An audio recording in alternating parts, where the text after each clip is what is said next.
Hello viewers, welcome to அந்த video. Electric bike வாங்குறது ஒர்த்தா இல்லையா அப்படின்றத இந்த வீடியோவில் நம்ம டிஸ்கஸ் பண்ண போகிறோம்.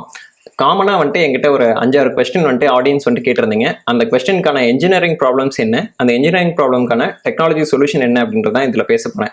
ஃபர்ஸ்ட் கேள்வி பார்த்தீங்கன்னா, எலக்ட்ரிக் பைக் வாங்குறது சுற்றுச்சூழலுக்கு உகந்ததா இல்லையா அப்படின்னு கேட்குறாங்க. இதுக்கு மெயினான ரீசன் என்னென்னா, இந்தியாவில் 60% கரண்ட் நம்ம நிலக்கரியை எரிச்சு தானே உற்பத்தி பண்ணுறோம். இப்போ அந்த நிலக்கரியை எரிச்சு உற்பத்தி ஆகிற கரண்ட்டை நம்ம எலக்ட்ரிக் பைக்கில் யூஸ் பண்ணும்போது அது எப்படி சுற்றுச்சூழலுக்கு உகந்ததாக இருக்கும் அப்படிங்கிறதான் கேள்வி.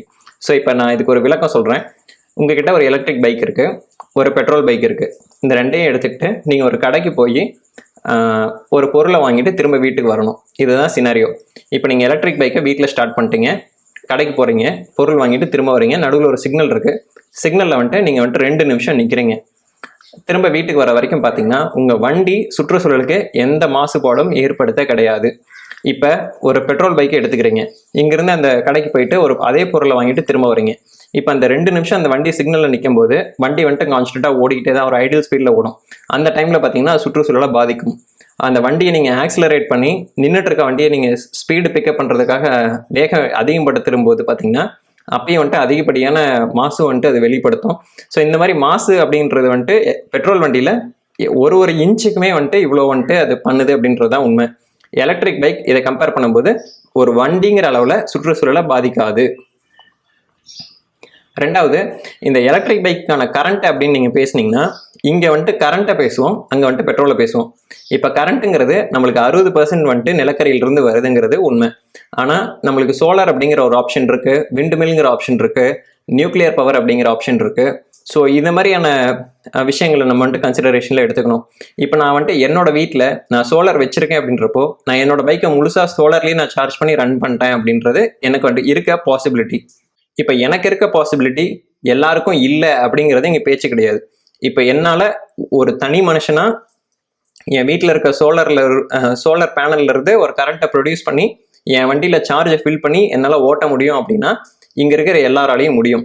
ஸோ இந்த ஒரு ஆப்ஷனை நீங்கள் பெட்ரோல் பைக்கில் பண்ண முடியாது. உங்கள் வீட்டிலேருந்து நேராக நீங்கள் கீழே போர் போட்டு கீழேருந்து பெட்ரோல் எடுத்து நீங்கள் டேரெக்டாக வண்டியில் போட்டு யூஸ் பண்ண முடியுமானா முடியாது. இப்போ இந்த பெட்ரோல் உங்கள் வண்டிக்கு எப்படி வருதுன்னு நீங்கள் கணக்கில் எடுத்துக்கணும். இப்போ இந்த பெட்ரோல் ஏதோ ஒரு அயல் நாட்டில் அங்கே பூமி கீழே தொலையிட்டு அங்கேருந்து க்ரூட் ஆயிலை எடுத்து அதை ஒரு கப்பலில் ஏற்றுவாங்க. அந்த கப்பலும் எரிபொருளில் தான் இயங்கும், பொல்யூஷன் பண்ணிக்கிட்டே தான் நம்ம நாடு வரைக்கும் வரும். இங்கே வந்ததுக்கப்புறம் ஒரு ரிஃபைனரிக்கு அனுப்புவாங்க. அங்கே பெட்ரோல் தனியாக, டீசல் தனியாக, இதெல்லாம் பிரித்து எடுத்துட்டு தனித்தனியாக டிரான்ஸ்போர்ட் பண்ணுவாங்க. அங்கேருந்து பைப்லைனில் இன்னொரு லொக்கேஷனுக்கு மூவ் ஆகும். இந்த பைப்லைனில் மூவ் ஆகின ஸ்டோரேஜ் லொக்கேஷன்லேருந்து திரும்ப பெட்ரோல் பங்க் வரைக்கும் ஒரு லாரியில் ஏற்றுவாங்க. அந்த லாரியும் பொல்யூஷன் பண்ணி தான் அந்த பெட்ரோல் பங்க் வரைக்கும் கொண்டு வருவாங்க. ஸோ இப்போ அந்த பெட்ரோல் பங்க்குக்கு நீங்கள் போய் உங்கள் வண்டியில் ஃபில் பண்ணுவீங்க. ஸோ இந்த பெட்ரோல் ஸ்டார்டிங்லேருந்து எங்கேருந்து பூமியிலிருந்து வெளியில் வந்த பாயிண்ட்லேருந்து உங்கள் வண்டிக்கு வர்ற வரைக்கும் அது பொல்யூஷன் பண்ணிக்கிட்டே தான் வருது. ஆனால் எலக்ட்ரிசிட்டி உருவாக்கின இடத்துல இருந்து உங்கள் இடத்துக்கு வரும்போது என்ன பொல்யூஷன் பண்ணுதுன்னு நீங்களே யோசிச்சு பாருங்கள். ஒரு கம்பியில் கரண்ட் வர்றதுனால உங்களுக்கு சுற்றி எந்த பொல்யூஷனும் நடக்கிறது இல்லை.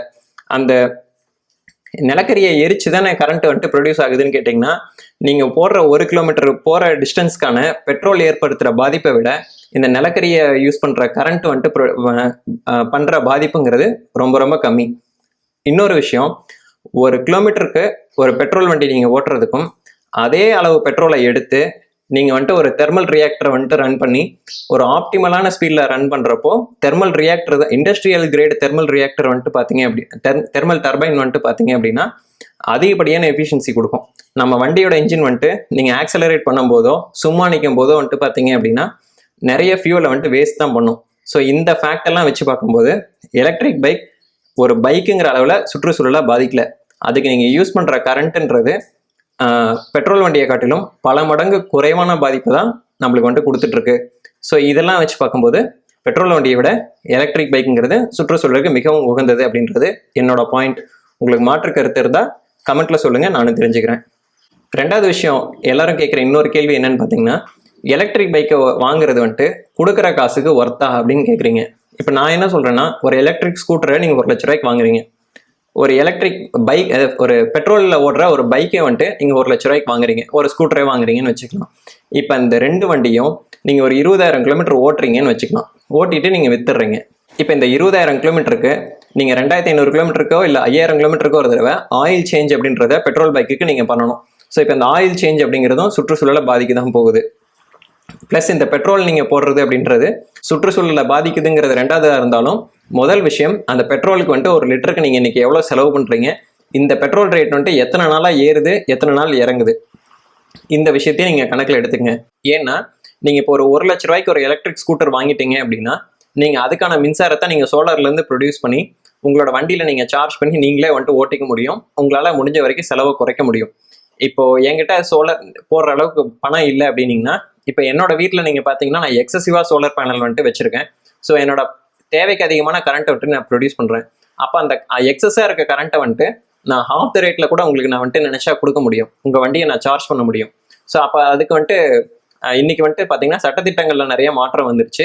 ஒருத்தர் வந்துட்டு நேரடியாக எலக்ட்ரிசிட்டியை வந்துட்டு இன்னொருத்தருக்கு விற்க முடியும் அப்படிங்கிற அளவுக்கு கவர்மெண்ட் வந்துட்டு நிறைய ரெஸ்ட்ரிக்ஷன்ஸை வந்துட்டு குறைச்சி ஃப்ளெக்சிபிலிட்டி நிறைய கொண்டு வந்துட்டு இருக்காங்க. ஸோ இப்படிலாம் பண்ணும்போது தான் எலக்ட்ரிக் பைக்ஸ் வந்துட்டு பூஸ்ட் ஆகுது. ஸோ இந்த விதத்தில் பார்க்கும்போது ஒரு எலக்ட்ரிக் பைக் வாங்குறதுங்கிறது நம்மளுக்கு வந்துட்டு காஸ்ட் வந்துட்டு ரொம்ப கம்மி. அதாவது ஒரு ப்ராடக்ட் அப்படின்றத பார்க்கும்போது எப்படி பார்த்தீங்கனாலுமே எலக்ட்ரிக் பைக் தான் வந்துட்டு நம்மளுக்கு வந்துட்டு பணத்தை நிறைய மீதி பண்ணுதுங்கிறது தான் யதார்த்தமான உண்மை. ப்ளஸ் பெட்ரோல் பைக்கில் தேய்மானம்னு ஒன்று இருக்குது. அதில் வந்துட்டு ஒரு 1000 மூவிங் பார்ட்ஸ் இருக்கும், என்ஜினு, கிளச்சு, கியர்னு.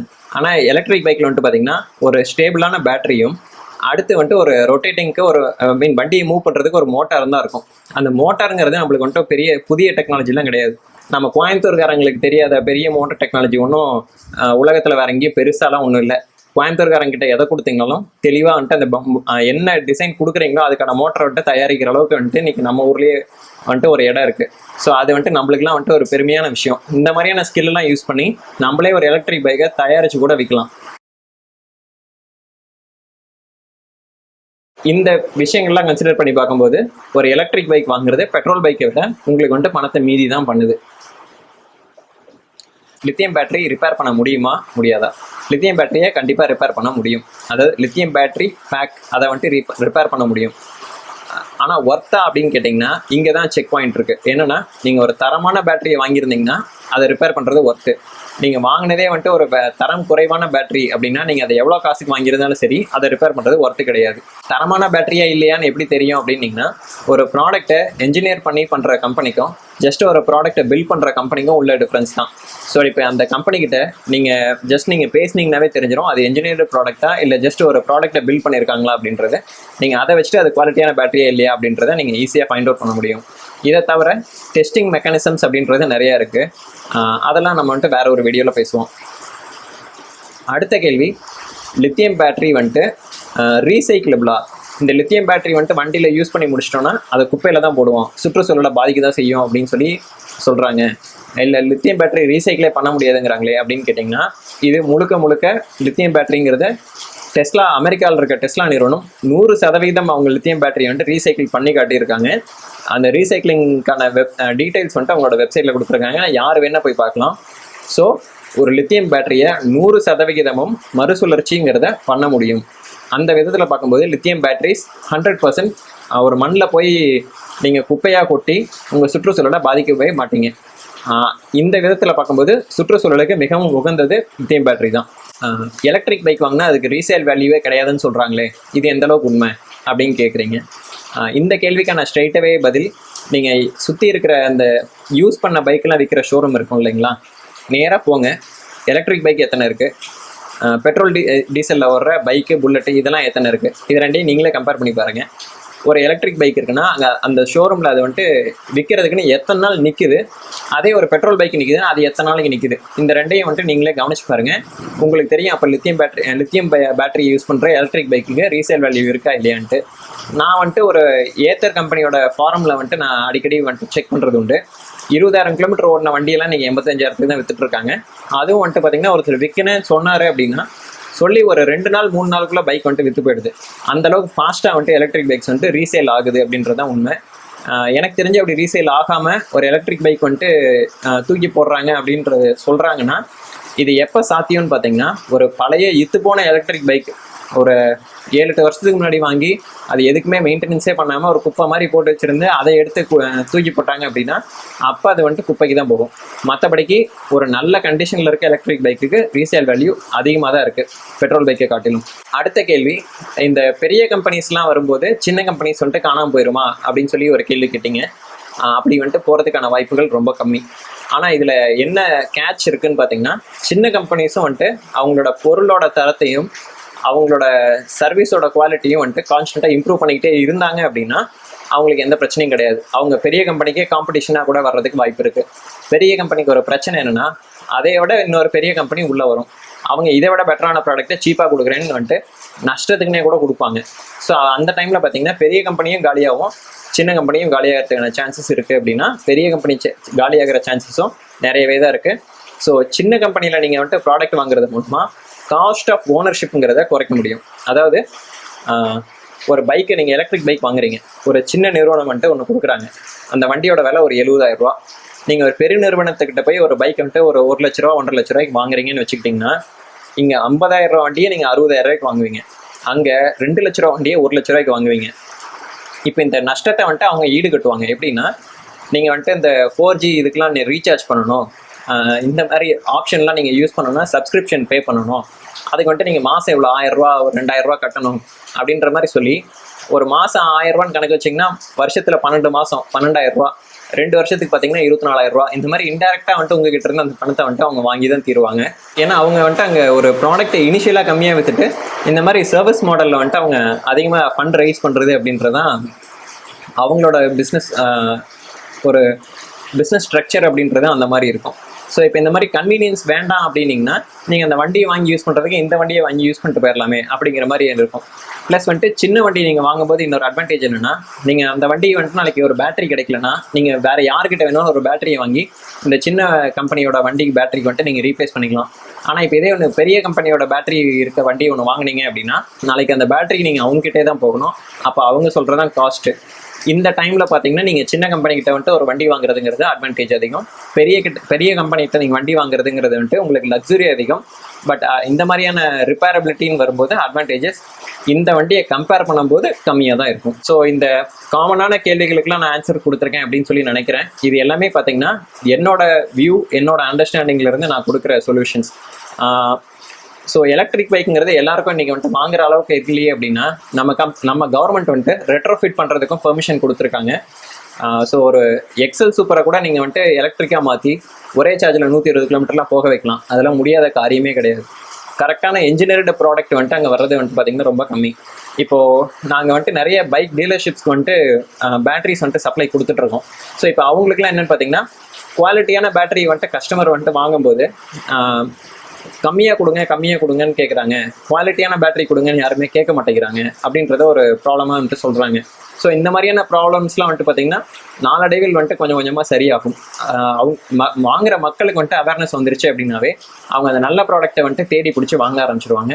ஸோ அந்த மாதிரி இருக்கும்போது உங்களுக்கு வந்துட்டு பெட்ரோல் வண்டி யூஸ் பண்ணுறதை விடவும் எலக்ட்ரிக் பைக் யூஸ் பண்ணுறது ரொம்ப எக்கனாமிக்கலாக தான் இருக்கும். இது உங்களுக்கு மட்டும் இல்லை, நம்மளோட நாட்டுக்கும் வந்துட்டு நிறைய அட்வான்டேஜ் இருக்குது. என்னென்னா, நீங்கள் எலக்ட்ரிசிட்டி அப்படிங்கிறத ஒரு வீட்லேயும் இருக்க சோலார் ரூஃப்டாப்லேருந்து நீங்கள் ப்ரொடியூஸ் பண்ணி உங்கள் வண்டியை சார்ஜ் பண்ணி ஓட்டிடலாம். இப்போ நீங்கள் பெட்ரோலை வந்துட்டு நீங்கள் வாங்கணும் அப்படின்னா ஒரு கச்சா எண்ணெயை கொடுக்குற நாட்டுக்கிட்ட நீங்கள் வந்துட்டு நட்பாக தான் இருக்கணும். அவங்களுக்கு வந்துட்டு ஏதாவது ஹெல்ப்புன்னு கேட்டால் நீங்கள் உடனே ஏன்னு கேட்காம செஞ்சு கொடுக்கணும். அவங்க ஒரு டேர்ம்ஸ் கண்டிஷன்லாம் போட்டால் அதை வந்துட்டு நீங்கள் ஆமா சாமின்னு தலையாட்டணும்.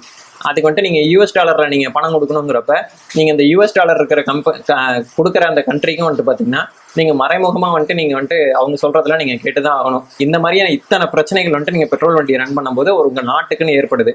இப்போ நம்ம நாட்டுக்கு பெட்ரோல் பைக் சிறந்ததா இல்லை எலக்ட்ரிக் பைக் ஓட்டுறது சிறந்ததான்ற ஆங்கிளில் பார்த்தீங்க அப்படின்னா எலக்ட்ரிக் பைக் தான் சிறந்தது. இப்போ இந்த டாலரில் நம்ம டிரான்சாக்ஷன் பண்ணும்போது நம்மளுக்கு அந்த டிரான்சாக்ஷன் ஃபீஸ்லாம் இருக்குது இல்லைங்களா? ஸோ இந்த மாதிரியான ஃபீஸ் எல்லாம் நீங்கள் எலக்ட்ரிக் பைக்கை உங்கள் வீட்டில் இருக்க சோலர்லேருந்து சார்ஜ் பண்ணி ஓட்டும் போது நம்ம கவர்மெண்ட்டுக்கான பண சுமை அப்படிங்கிறது வந்துட்டு பெருமளவு குறையும். அதனால தான் வந்துட்டு பார்த்தீங்கன்னா கவர்மெண்ட் வந்துட்டு பெட்ரோல் வண்டிக்கு ரோட் டேக்ஸ் இருக்குது, எலக்ட்ரிக் பைக்குக்கு ரோட் டேக்ஸ் கிடையாது அப்படிங்கிற நிறைய ஸ்கீம் கொடுக்குறாங்க. இதுதான் முக்கியமான காரணம். இன்றைக்கி வந்துட்டு கவர்மெண்ட் வந்துட்டு இவ்வளோ சப்சிடி எல்லாம் கொடுக்குறதெல்லாம் எதுக்குன்னா, நாளைக்கு அந்த US$ பண்ணுற டிரான்சாக்ஷனை குறைக்கும் போது அங்கே தானாக வந்துட்டு பணம் வந்துட்டு நம்ம கவர்மெண்ட்டுக்கு மீதி ஆகிடும். இந்த விஷயத்தினால தான் கவர்மெண்ட் இப்போ வந்துட்டு நிறைய எலக்ட்ரிக் பைக்கை உற்பத்தி பண்ணுறதையும் மக்கள் உபயோகப்படுத்துறது அப்படிங்கிறதையும் ப்ரொமோட் பண்ணுறாங்க. இந்த டைமில் நம்ம எலக்ட்ரிக் பைக் வாங்குறதுங்கிறது என்ன கேட்டால் ஒரு ஃபேரான டெசிஷன். கொஞ்ச நாள் போக போக இந்த இதெல்லாம் வந்துட்டு குறைச்சிட்டே வருவாங்க. ஸோ அந்த டைமில் நம்ம வாங்குறத விட முன்னாடியே வாங்கிடுறதுங்கிறது ஒரு ஃபேர் அட்வான்டேஜாக தான் இருக்கும்னு நான் கன்சிடர் பண்ணுறேன். இதை பற்றின மேலும் அப்டேட்ஸ் வந்துட்டு நான் உங்களுக்கு பின்னாடி வேறு ஒரு வீடியோவில் கொடுக்குறேன். I hope this helps. Thank you.